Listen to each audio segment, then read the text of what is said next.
Nous voyons donc le chapitre qui suit. Le chapitre qui suit, c'est tout simplement un chapitre sur la création des vents. Babu ma jaa fi qawlihi ta'ala wa huwa alladhi arsala riyaha nushuran bayna yaday rahmati. Là, c'est l'imam Bukhari alayhi rahma qui met comme titre tout simplement un verset du Coran. Et dans ce chapitre, donc, comme nous l'avions dit, Imam Bukhari, il va montrer que même les vents doux, frais, ou les vents de catastrophes, tels que les cyclones, les tourbillons, etc., tout cela ne sont que des créatures aussi d'Allah subhanahu wa ta'ala. On pourrait penser que le vent c'est quelque chose de naturel, etc., qui arrive de ci et de là, mais non. Imam Bukhari, à la lumière des versets du Coran et des hadiths, nous montre tout simplement que le vent aussi fait partie des créatures d'Allah subhanahu wa ta'ala. Alors tout d'abord, Babu ma jaa fi qawlihi ta'ala, le titre que met en avant Imam Bukhari, c'est donc ce verset du Coran, wa huwa alladhi arsala riyaha nushuran, et dans d'autres variantes de lecture du Coran, bushran bayna yaday rahmati. Le verset en lui-même c'est quoi?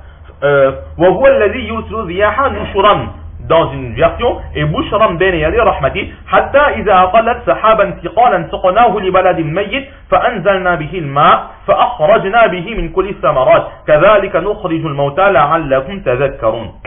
Et la traduction de ce verset, c'est lui, c'est-à-dire Allah, qui envoie les vents comme une annonce de sa miséricorde. Là, il nous montre que c'est lui qui envoie les vents. Donc les vents sont commandés, dirigés par la volonté d'Allah subhanahu wa ta'ala. Et à l'origine, les vents, c'est quoi? C'est de la part d'Allah une miséricorde. Le vent, Allah, il a envoyé justement pour nous rafraîchir. Il a envoyé pour que ces vents transportent les particules, les petites graines, etc., de façon à ce que les arbres fruitiers ou encore la végétation puissent nous donner les meilleures récoltes possibles. À l'origine, ce sont des signes de la miséricorde d'Allah subhanahu wa ta'ala. Une autre façon, pourquoi est-ce que c'est la miséricorde d'Allah? Puis lorsqu'il transporte une nuée lourde, le travail des vents, c'est aussi de déplacer les nuages. Lorsque ces vents transportent des nuages très lourds, alors nous la dirigeons vers un pays mort. Nous allons envoyer ce nuage vers un pays mort, c'est-à-dire un pays desséché, un pays qui fait face à la sécheresse, là où il y a un manque d'eau. Puis nous en faisons descendre l'eau. Et là, par notre clémence, nous mettons fin à cette sécheresse et nous faisons faire en sorte qu'il y ait de la pluie. Ensuite, nous en faisons sortir toute espèce de fruits. Pourquoi cela? Grâce à cette pluie, nous faisons en sorte que la terre fasse sortir tous ces trésors, les fruits, les légumes, etc. Ainsi ferons-nous sortir les morts. Et là-dedans, quel est le signe de la puissance d'Allah aussi dedans? C'est que exactement comme cette terre qui était devenue aride, cette terre qui n'avait plus de vie, aucune plante, même pas des mauvaises herbes, même pas une mauvaise plantation, qui était aride, complètement vide, Allah, tout simplement, en envoyant de l'eau, il fait en sorte que c'est de nouveau une nouvelle végétation, plus verdoyante qu'avant, se mette à pousser. Là, cette terre était morte, Allah lui a donné la vie. Nous avions vu que la terre aussi, c'était la créature d'Allah, dans les premiers chapitres. Donc, à cette terre morte, Allah, il a réussi à donner la vie. Alors là, il nous dit, exactement, comme à cette terre morte, j'ai donné la vie, et j'ai redonné la vie. Vous aussi, ô être humain, une fois mort, ne pensez pas, ne croyez pas que cela se termine, mais je vous redonnerai la vie, et là ensuite, vous devrez me rendre compte.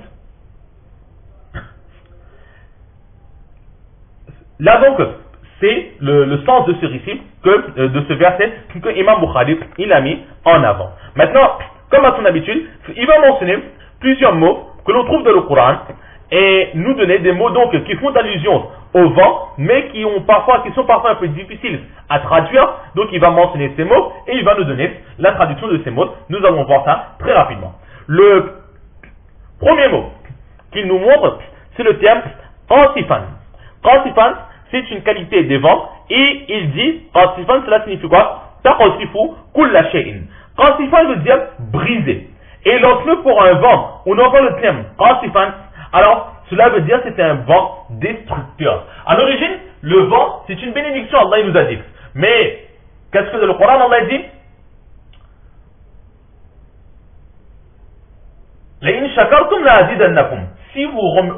Si vous me remerciez, alors je vous donnerai encore plus.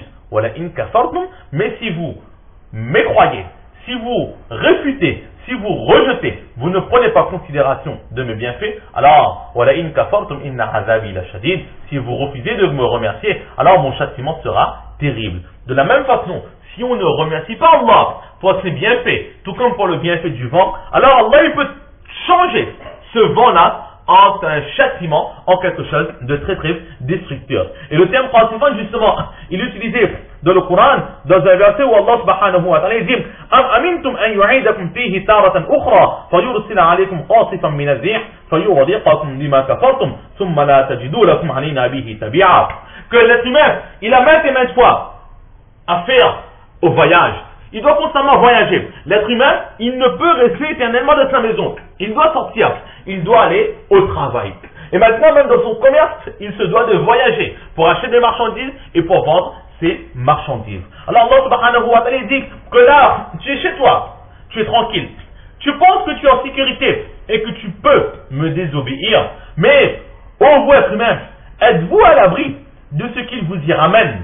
Ici, dans le contexte du Coran, il parlait des personnes qui faisaient des voyages en mer. Alors, êtes-vous à l'abri de ce qu'il vous y ramène en mer? De nouveau, une autre fois, on doit voyager. Et cette fois-ci, qu'il déchaîne contre vous un de ces vents à tout casser.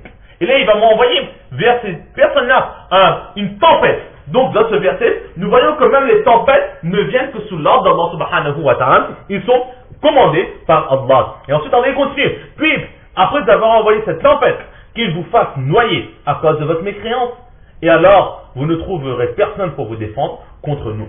Donc là, ce que Imam Bukhari veut nous montrer, c'est tout simplement que Qasifan, cela signifie un vent avec des rafales très très fortes, des rafales qui détruisent tout et qui sont même capables de faire couler les plus gros bateaux. Ensuite, un autre mot qu'il met en avant, c'est le mot la waqiha. La waqiha qui dit malaqiha mulqihatan. Donc, trois définitions qu'il nous donne. La waqiha, malaqiha et mulqihatan ou mulqihatan, cela signifie féconder. Donc, les vents, ils sont aussi parfois des vents qui fécondent. Et Allah Ta'ala utilise ce mot dans le Coran, wa arsalna riyaha lawaqiha. Et nous envoyons les vents fécondants. Et ensuite, فَأَنْزَلْنَا مِنَ السَّمَاءِ مَاءً, des cieux, nous faisons alors descendre de l'eau. فَأَسْقَيْنَاكُمُوهُ, et avec cette eau, nous vous abreuvons. Nous vous donnons de quoi boire. وَمَا أَنْتُمْ لَهُ بِخَازِنِينَ, et nous envoyons tellement d'eau que vous n'êtes pas en mesure de conserver. Là, c'est la clémence d'Allah. Il envoie des vents. Grâce à ces vents, il emmène des nuages qui font tomber tellement de pluie que nos récipients ne sont pas suffisants pour contenir, pour ramasser et pour conserver de cette eau. Là, nous voyons une autre qualité du vent, c'est un vent qui féconde. Mais Imam Bukhari dit que le vent, il peut être aussi mulaqihatan. Il peut féconder comme il peut être fécondé. Là, Allama Tibni alayhi rahmah, il nous explique. Il dit que lorsque Allah, il nous dit que le vent, il est fécondé, d'accord? Cela signifie que les vents sont remplis d'eau d'une certaine façon. Et les vents, ils fécondent aussi. Pourquoi? Parce que le vent à l'origine, donc c'est de l'air. Le vent c'est de l'air, et avec l'effet de la chaleur sur la mer, etc., et le fait de par les phénomènes de chaleur et de froid, etc., alors il y a cette la chaleur qui a tendance à faire monter donc des mers, etc., une certaine vapeur. Et cette vapeur va créer des nuages. Donc de cette façon, avant que cette vapeur ne monte, cette vapeur, elle passe par l'air, qu'on appelle aussi le vent. Donc par l'air qui va se remplir de cette vapeur. Donc de cette façon, on dit que le vent, il est fécondé. Pourquoi? Parce qu'elle se remplit, l'air se remplit d'eau par ce phénomène de vapeur, etc. Mais ensuite, elle fait féconder de façon à ce que cet air, petit à petit, il monte, il se transforme en nuage, et ensuite, de nouveau, de l'air qui va pousser ces nuages et qui va emmener ces nuages remplis d'eau là où Allah aura voulu pour arroser les terres arides ou pour donner de l'eau, de la pluie, etc. De cette façon, on dit que le vent, il se fait féconder aussi et il féconde aussi, donc il se remplit d'eau et ensuite il va déposer cette eau un peu partout. Et de cette façon, nous voyons la pluie qui sont les ruisseaux, donc en train de ruisseler, les rivières en train de couler en abondance, etc. Tout ça ne sont que les signes de la puissance d'Allah subhanahu wa ta'ala. Un autre terme, c'est i'sarun. I'sarun, il nous dit, c'est un rihun atifun tahubbu min al-ardi ila as-samaa ka'umudin fihi narun. Donc i'sarun, c'est quoi? C'est un vent atif. I'sarun, le terme i'sarun en arabe signifie un vent furieux. C'est ce qu'on traduirait nous en français par une tempête.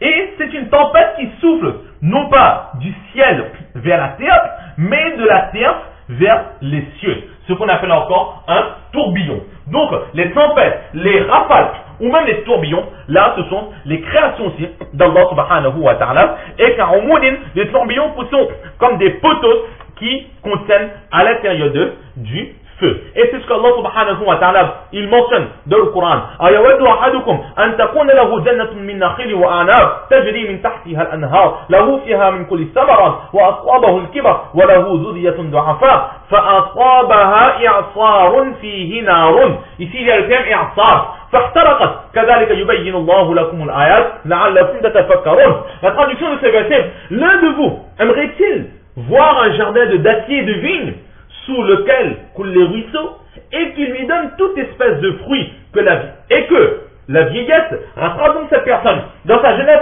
Allah lui a tout donné.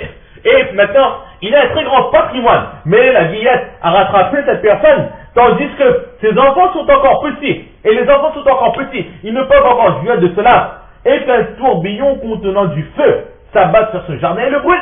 Et Allah il dit que vous avez eu cela, mais cela est le don d'Allah. Et si Allah il veut, par un simple tourbillon, il peut détruire tout cela. Ainsi Dieu vous explique les signes afin que vous méditiez. Et là Allah il vous montre les signes de sa puissance. Il vous a donné. Vous pensez que vous avez eu cela par vos moyens, mais c'est Allah qui vous a donné. Exactement comme il a donné, il peut le reprendre. Et il nous avertit. Avant qu'il ne reprenne, il nous avertit. Obéissez-moi. Sans quoi vous allez le regretter. Là nous voyons le terme i'sar qui signifie tourbillon, qui est aussi sous le commandement d'Allah subhanahu wa ta'ala. Et enfin, un dernier terme, le terme sirrun. Sirrun qui signifie bardun, froid, glacial. Et un dernier terme, nushuran, qui signifie mutafarriqatan, séparé.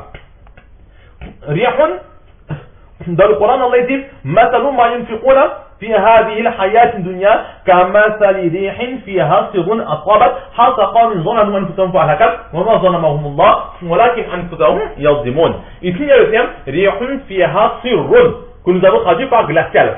La traduction de ce verset, ce qu'ils dépensent dans la vie présente ressemble à un vent glacial qui s'abat sur un champ appartenant à des gens qui se sont lésés eux-mêmes et le détruisent. Ce n'est pas Dieu qui leur cause du mal, mais ils se font du mal à eux-mêmes. Là aussi, nous voyons que les vents glaciaux, les vents destructeurs, viennent de la part d'Allah, mais ne pas dire que Allah il l'a détruit. Dans ce verset, Allah dit, si le châtiment s'abat sur vous, c'est que vous le méritez.